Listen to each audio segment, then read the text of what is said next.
Assalamu alaikum wa rahmatullahi ta'ala wa barakatuhu. Kamar yadda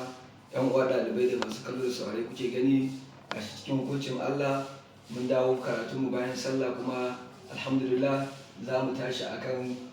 almadu ma'ana ja na karatu kenan shine huruful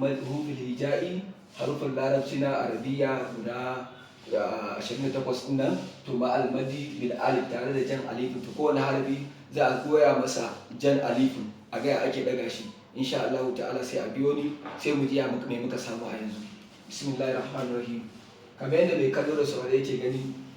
iya wannan alhamza fatha zai baka a, idan ka hada da maddil alif zai baka a harka biyu kenan. Ina fatan mai kallo da saurare kana da ɗalibai kuna gani ku sai wannan ha bil maddil alif ha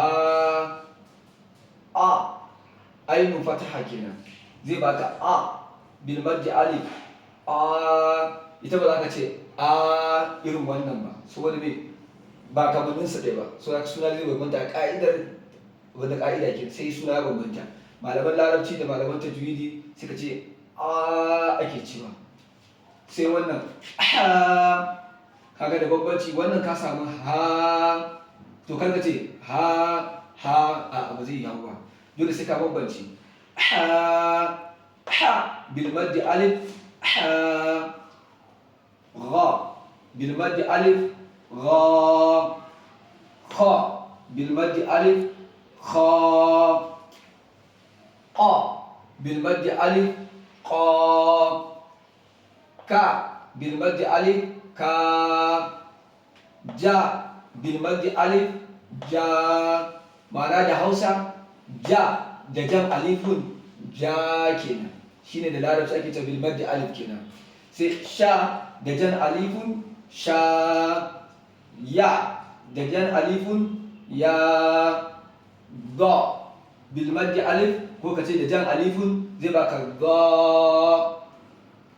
da bambanci da wannan a kamanni da sura duk ba ɗaya bane so aka da bil maddi alif da zai baka sai a kula a bambance ita wannan ba a cinta da wannan duk yadda zaka shiga ka cinta da sai ka ce ba.